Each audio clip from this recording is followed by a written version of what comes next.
systematically raped, pillaged, and plundered a tiny nation. And among those maimed and murdered, innocent children. Well, I guess The Great or Wrong of the Right started more as an idea and a title. At first based on the beginnings of what has become kind of a horrendous proclamation of empire within this republic that is the United States. And so I guess when we decided to make a record, we initially tried to get a label deal in America and ended up in Germany with a label deal and a lot of support for what we're doing. And in a lot of ways I see that as kind of a certain form of dissent for, again, what has become a bit perilous in America. So The Great or Wrong of the Right describes both the idea of what we've grown up to believe is righteous and true to heart and true to free and liberate things better in the world. And in a lot of ways I think we've all woken up to this delusion that we are in fact imperialists, oppressing and setting up false regimes all over the world in order to control people and further annihilate ourselves in a way, down to a place where we will all become slaves. So The Great or Wrong of the Right is both obviously an issue of party and of placement culturally within the sphere of the world in its direction.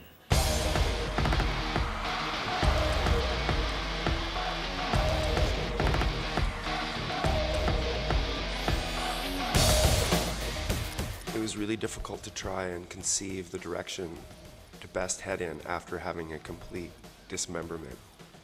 So it was a challenge to understand what felt right. And so the gut instinct was to return to the beginning form of the basis of inspiration that felt right. And so it became very primitive in the sense of linking onto very small, for me at least, musical things that felt right, that sounded like Skinny Puppy. And then from there, there was a lot of cool collaborations that happened with like-minded individuals that sort of understood the direction and were hoping to see it come to fruition. And that was quite exciting because there was a lot of people helping the fire to brew a new way, but yet it still felt uniquely Skinny Puppy.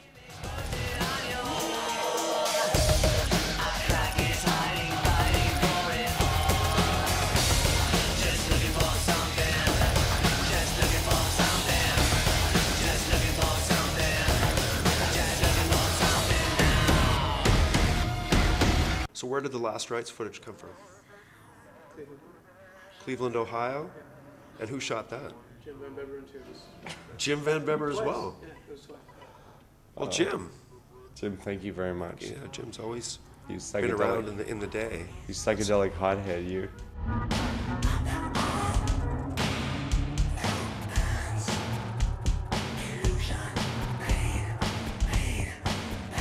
Everything around me seemed to move in slow motion.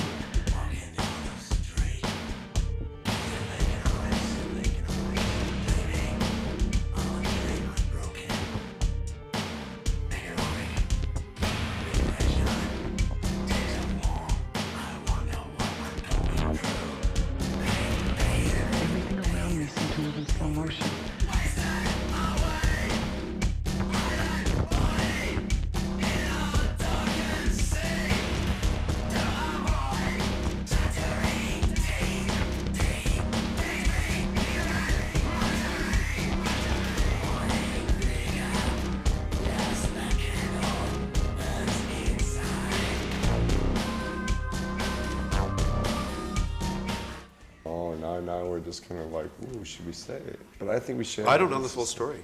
Well, all I remember is, because it was pretty, I was in my own little state. So I guess I can say it because I was in my own little state, was that basically Jim had come out with, was it a 3-camera shoot or a 2-camera shoot? 3. It was a 3-camera shoot. Ask Bill. And Basically, there was psychedelics dropped before the actual film was put in the By cameras. Van Beber? By Van Beber and And the crew? group, yeah. And they Oh. came off completely tripped out. And so the end result is the new spasmolytic video. So the end result is a spasmolytic video and the 16 millimeter footage that kind of showed Wow. up of that. That's which awesome. Which is really fucking cool. Yeah.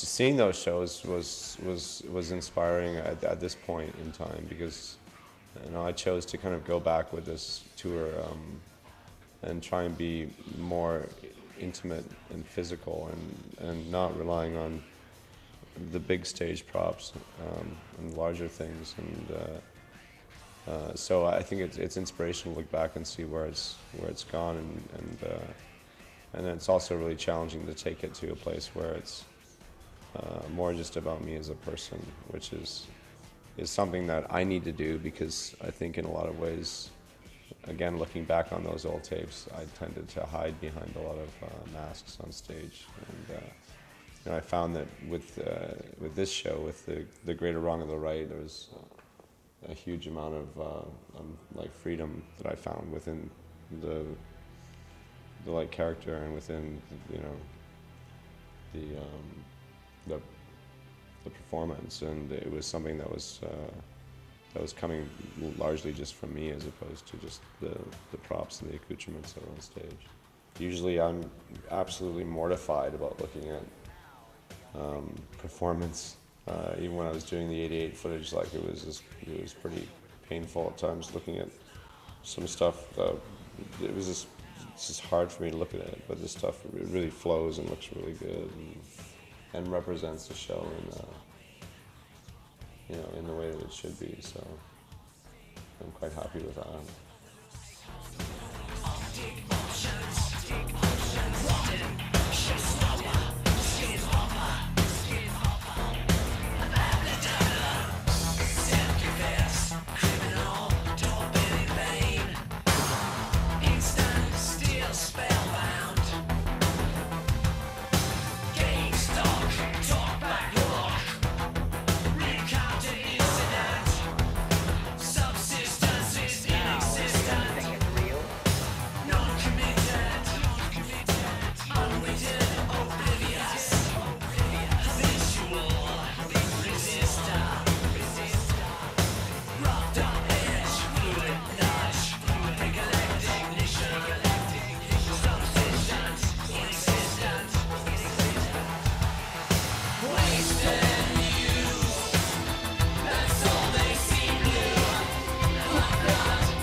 I mean, I had the gift to be able to go back over something that at the time when I look at myself in those tapes, I see myself as being kind of a prick. It's kind of a dick. And it's interesting because inside I was, in a completely different place that I remember as being, but so that was the one side of it. The other side of it was I was able to kind of look at it from the outside. And so when I went back and pieced it all together, it was really for me from the outside because I was never really I'm not on too many of the tapes and so it was a really great thing to look at the relationship between you and Dwayne and to have Dwayne's kind of like it brought back this whole like incredible rush of memories for me, and then it definitely had a linear story to it that was being told, and I don't know, it was really a blast to do. Night I was suicidal. Apparently I puked on my pillow, but I can't taste it in my mouth. Somebody said it was shitty. Now they say it's okay. I don't know. I'm in Europe. Of course, you can tell when we're approaching a spark bar when you see the marijuana.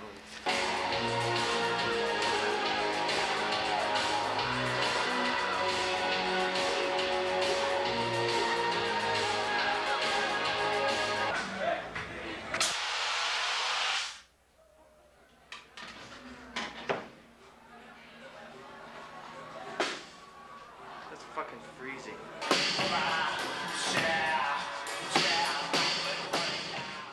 What I also really loved about that edit of that old 1988 footage is that it made me feel somewhat better because there we are starting a tour in the agent that's sitting there saying, sorry, I have no money for you. You must do this without any money. You don't think I'm furious? I'm just infumed by this all. And you don't even have the personal money or something to, you don't have it, which I could understand, or you're not willing to come up and lay some of your own personal money out. We want to do the tour. We want to have a show of good faith. Know that in faith we can trust everybody. We really were doing things always without money and always without, it was always about the love of the music, and it really shows in there as well. What we were really into it, and money was very secondary to just being able to go somewhere, like being in Yugoslavia or being somewhere was just really what it was all about. We're in Ljubljana. Ljubljana? Yeah. Here we are in Yugoslavia.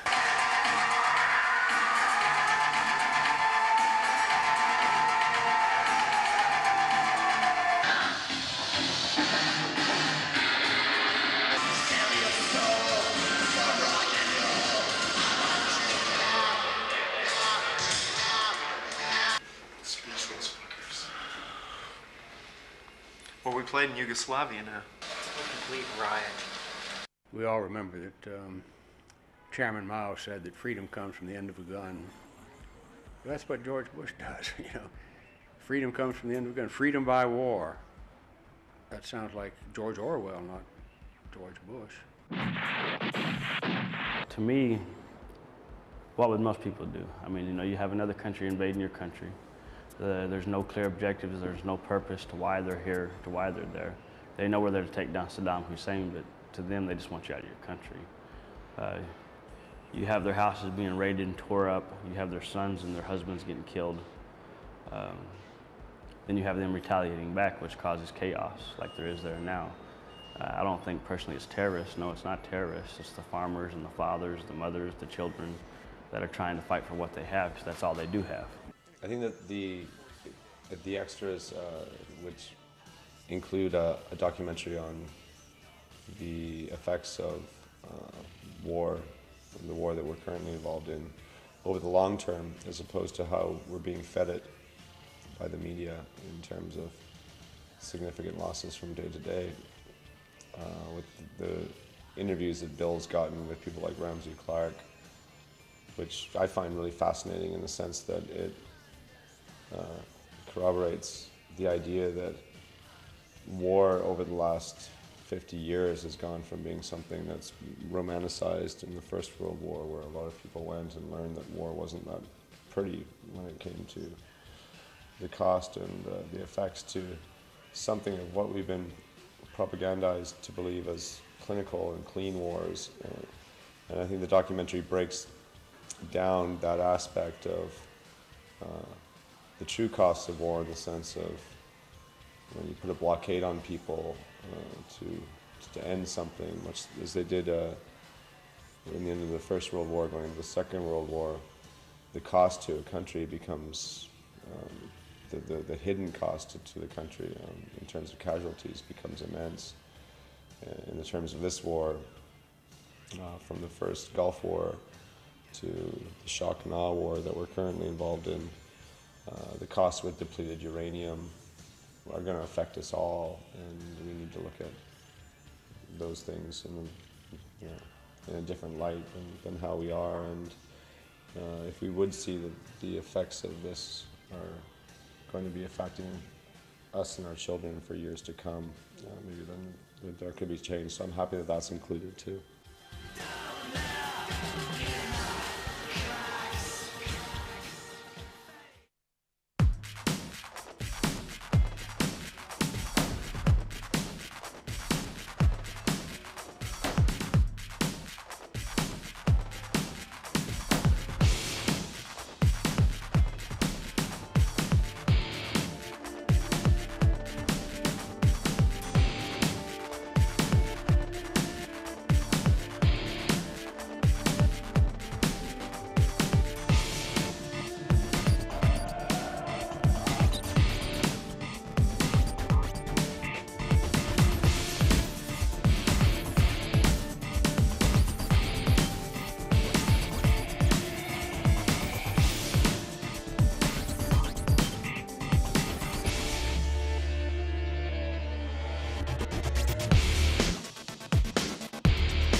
Scratch the edge.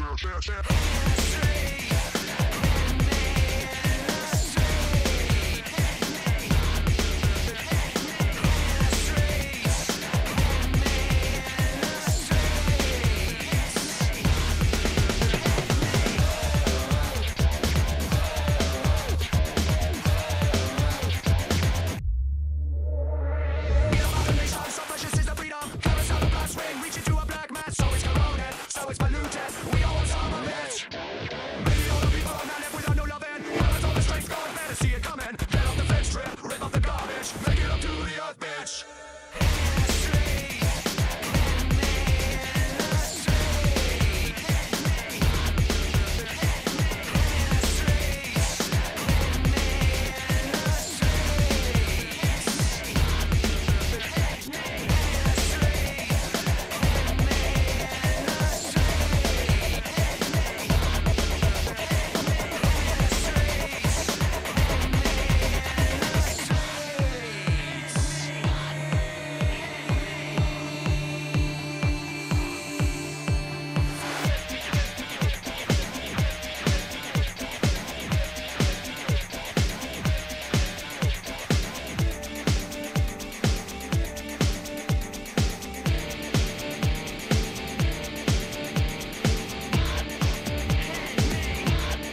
guys are pretty good.